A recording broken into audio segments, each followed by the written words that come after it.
Shalom, saudara dan saudari yang terkasih dalam Tuhan kita Yesus Kristus. Marilah kita luangkan waktu beberapa menit untuk berkencan dengan Tuhan saat ini, agar dari hari ke hari kita semakin dekat dengan Tuhan, sehingga hidup kita semakin diberkati dan menjadi berkat. Pembacaan dari kitab Mazmur bab 92 ayat 13 sampai dengan 16. Orang benar akan bertunas seperti pohon korma, akan tumbuh subur seperti pohon aras di Libanon. Mereka yang ditanam di bait Tuhan akan bertunas di pelataran Allah kita.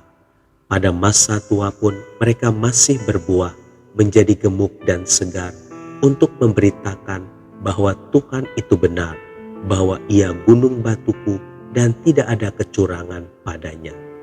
Demikianlah sabda Tuhan, syukur kepada Allah. Saudara dan saudari yang terkasih dalam Tuhan kita Yesus Kristus, setiap orang secara alami pasti akan menjadi tua. Kondisi fisik semakin lemah, mata mulai rabun, otak mulai pikun dan sebagainya.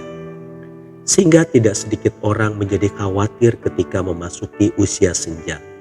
Khawatir tidak bisa melakukan apa-apa lagi, khawatir tidak dapat berguna dan bermanfaat bagi orang lain lagi. Tenaga manusia memang akan menurun. Kemampuan secara umum pun akan menurun. Perihal ini kita memang tidak pernah bisa melawan hukum alam.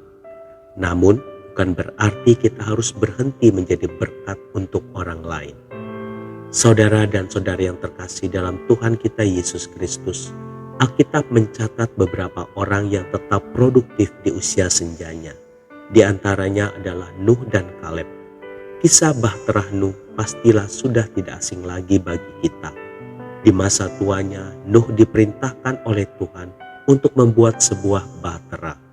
Bila dilihat dari ukuran bahtera yang ditetapkan Tuhan, dipastikan ketika itu Nuh harus bekerja dengan keras.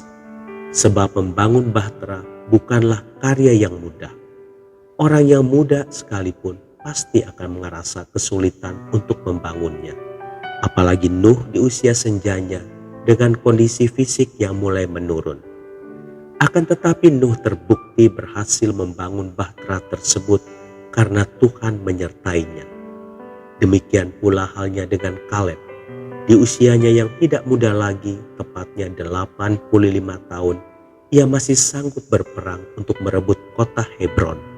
Itu semua karena Tuhan yang menjadikannya kuat. Saudara dan saudari yang terkasih dalam Tuhan kita Yesus Kristus, kiranya kedua tokoh di atas dapat memberikan semangat kepada kita yang akan atau yang saat ini sudah memasuki usia senja.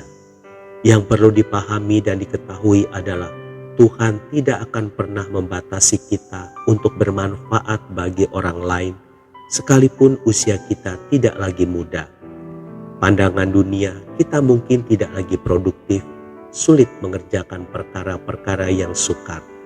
Tetapi di pemandangan Tuhan, kita tetap produktif. Kita tidak pernah layu, kita tetap segar. Dan yang terpenting, Ia tidak pernah menganggap kita terlalu tua untuk melakukan pekerjaannya. Dunia memberikan batasan kepada kita, tetapi tidak demikian halnya dengan Tuhan. Seberapapun usia kita saat ini, Tuhan akan memberikan kesempatan kepada kita untuk menjadi berkat dan bermanfaat bagi orang lain.